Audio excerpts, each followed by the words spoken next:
Hello, everyone, and welcome to Mindfulness with Kelly. I'm so happy to have you back on my YouTube channel.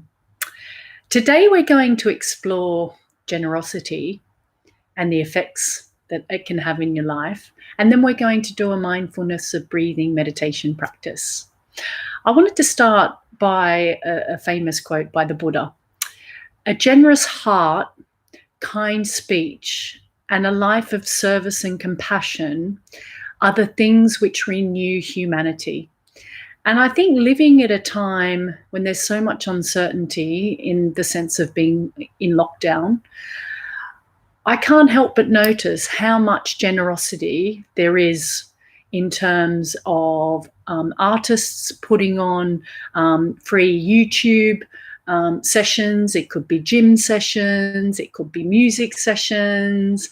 And I think just the generosity and the kindness of humanity that we're living in, such unprecedented times has just been quite overwhelming to me. Also with the NHS and the generosity with donations and everything with the NHS, I just feel like this community and the sense of humanity is going above and beyond with the level of generosity. The essence of generosity is about letting go.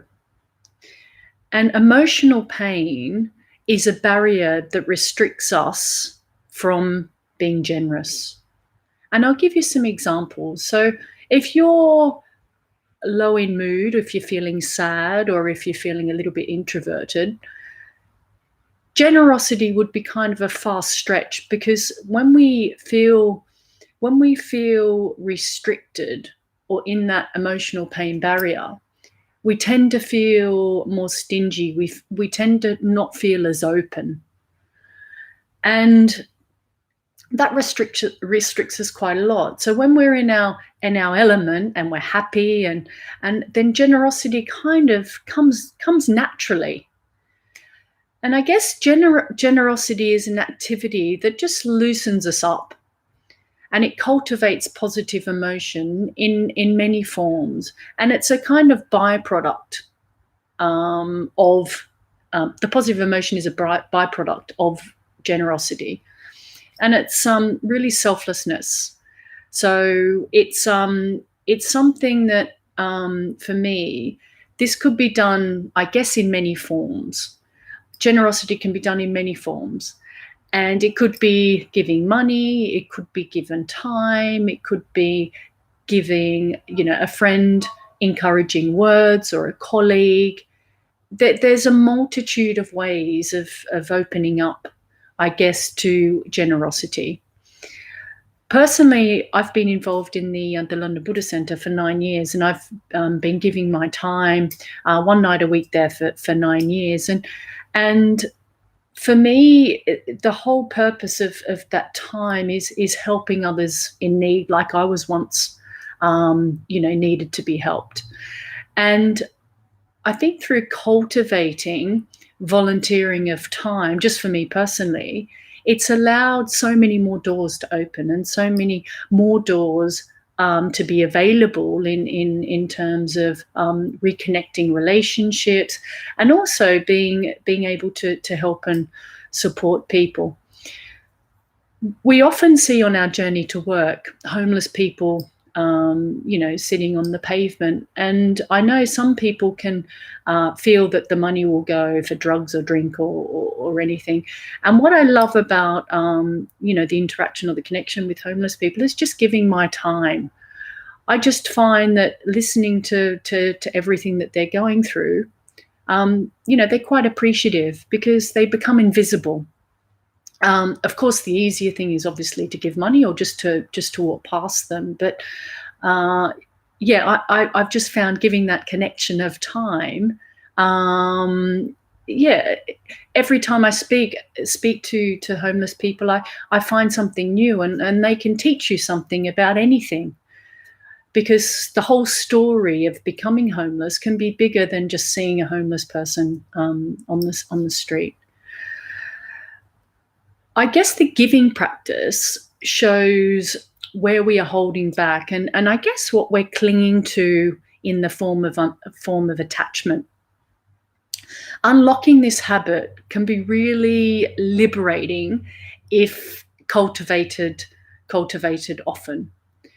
So from a gesture of giving, true letting go will evolve, and our perspective, our quite rigid perspective, starts to evolve and starts to change. And through generosity, our journey is one of connecting, I guess, to our authentic self, because naturally people are very generous in nature. And it's connecting to our authentic self, or I guess in other terms, it could be our higher self. So at an everyday level, when we experience generosity, or when we give generously without any validation or expecting something back, we experience, I guess, just flexibility and warmth, flexibility and warmth, and it just allows that to kind of resonate in our daily life. So now we're going to do a mindfulness of breathing meditation practice. And we're just going to sit with what I've just spoken about, generosity, and it will be guided. So I'll run you through. So when you're ready, you can either lie on the floor with your back straight, or you could sit on a chair, or you could sit on the sofa. But just make sure that you're comfortable in however you sit. And try and allow your back just to be straight. So when you're ready, just close your eyes.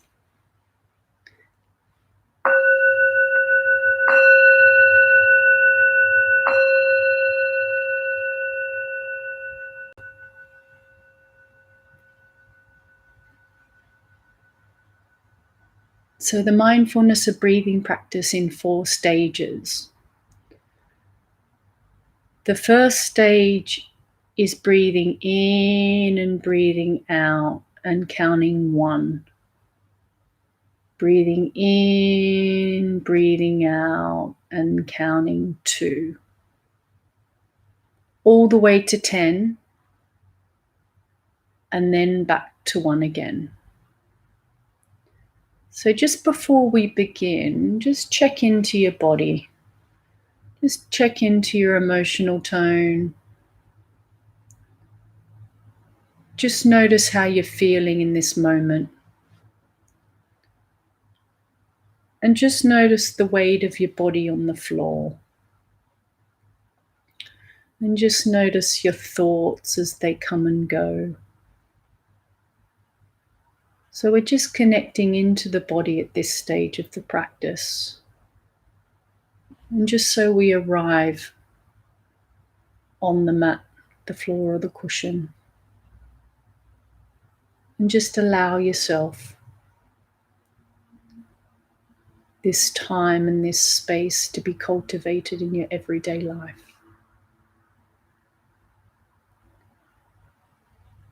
So as we connect to the breath,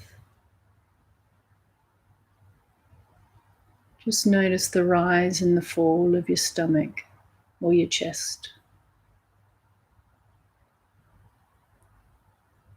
And just notice the breath as it comes in all its entirety. So breathing in, breathing out, and then signifying the end of the out breath by 1. Breathing in, breathing out, and count 2. And then do this process all the way to 10, and then back to 1 again. And then I'll ring a bell at the different stages. And there's 4 stages to the practice. This is the first stage.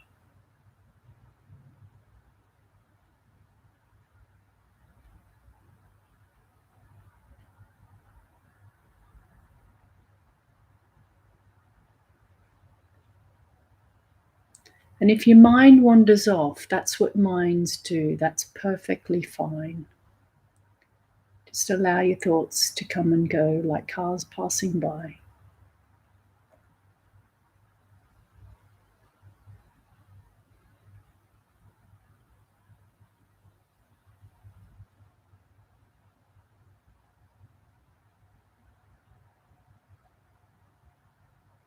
And if you forget what number that you're up to, that's okay. Just start back at 1 again, the end of the out breath.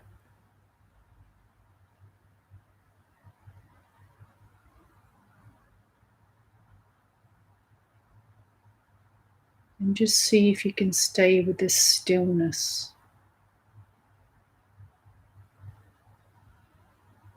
of the practice.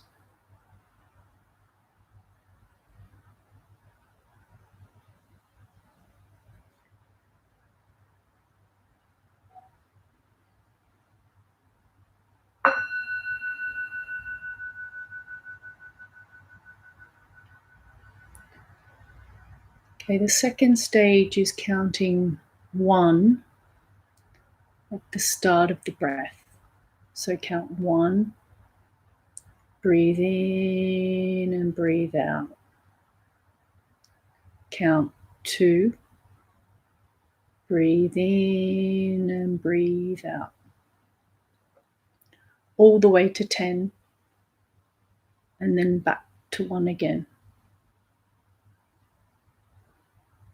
Just continually follow your breath in and out, because the numbers might help you focus.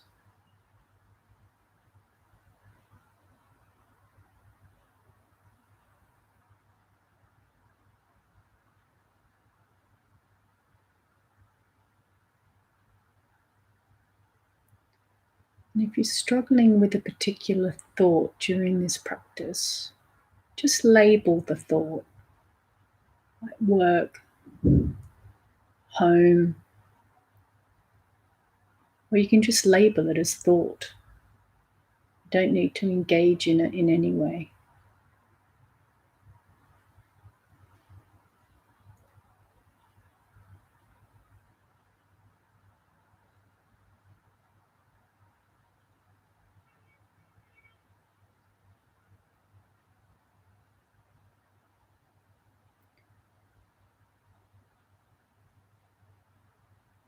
And if you're struggling with focusing, just see if you can really feel the weight of your body on the cushion or the chair or the floor.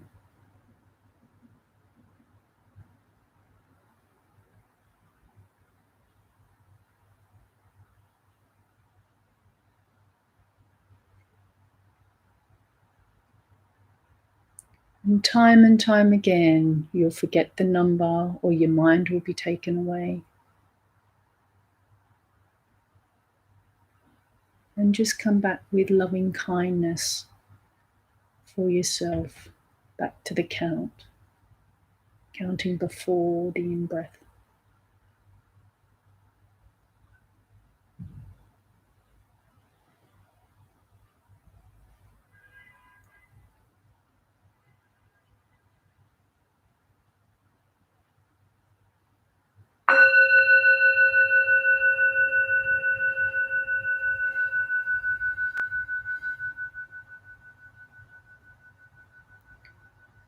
Now in this stage, we stop counting and we're just narrowing our focus on the breath only. So noticing anything to do with your breathing, your natural rate and rhythm of your breathing. And you just follow the breath in and out at whatever pace that is natural to you.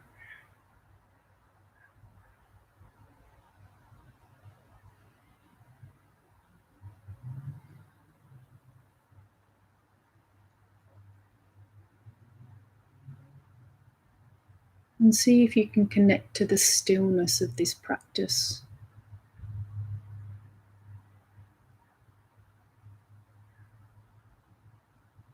See if you can really connect to your body.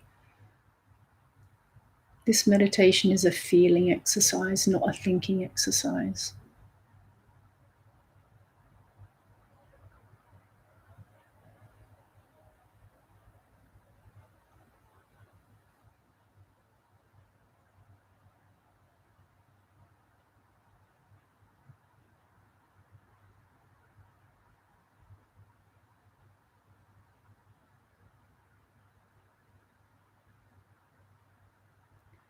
And if your mind wanders off, which it will do time and time again, just thank your mind for whatever it brought up with kindness and acknowledgement, and just come back to the practice.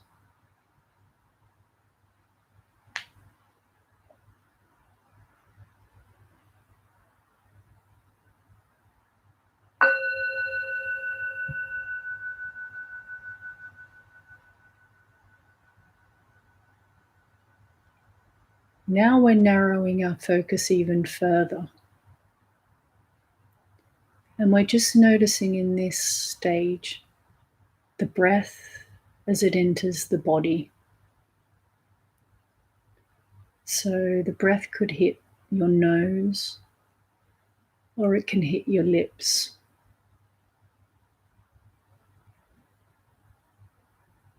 And just be open and curious what that feels like. And just notice the temperature as it enters your body, and the temperature as it leaves your body. And there might be a difference, or there might not. It's just you noticing. This is just a noticing exercise. And in this stage, we're restricting our focus into really subtle sensations.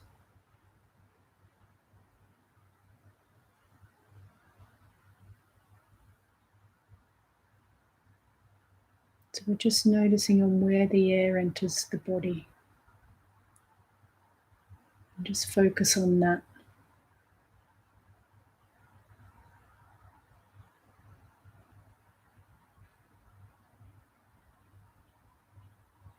And if your mind wanders off, just keep coming back to the breath and to where the air enters the body.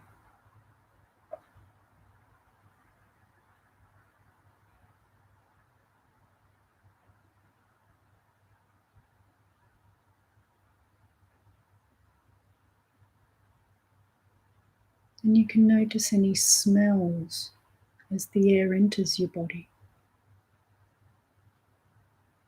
Notice if you can find any even more subtle sensations around your lips or your nose.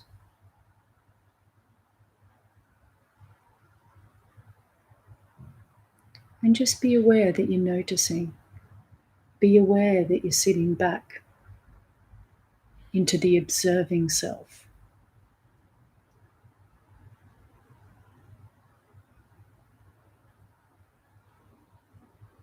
Because there's a few processes happening now. There's the thoughts. There's you focusing on the breath entering and leaving your body. And there's you, the stillness in the background, observing your body, your breath, and your thoughts. And your thoughts are only cars passing by.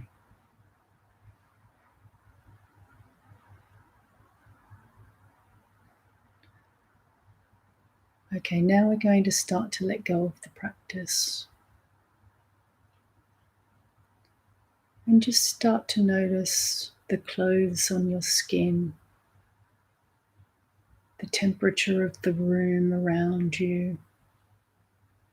Notice the weight of the body on the floor or the cushion or the chair.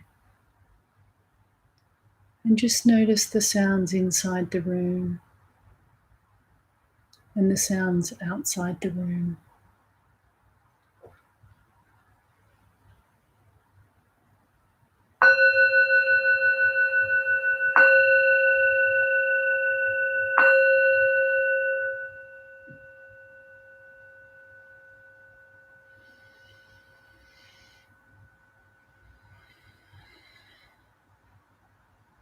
And when you're ready, you can slowly open your eyes and allow the light to naturally go into the backs of your eyes. And I guess I've always had a sense of rushing out of meditation practice, but really utilize this time to understand the effects of what this practice has on your life. Yeah, cultivating that level of awareness after practice is really cultivating a valuable set of tools. And I just wanted to thank you all for your energy and your time in practicing with me today. And yeah, I hope you have a wonderful day. And I'll see you next time.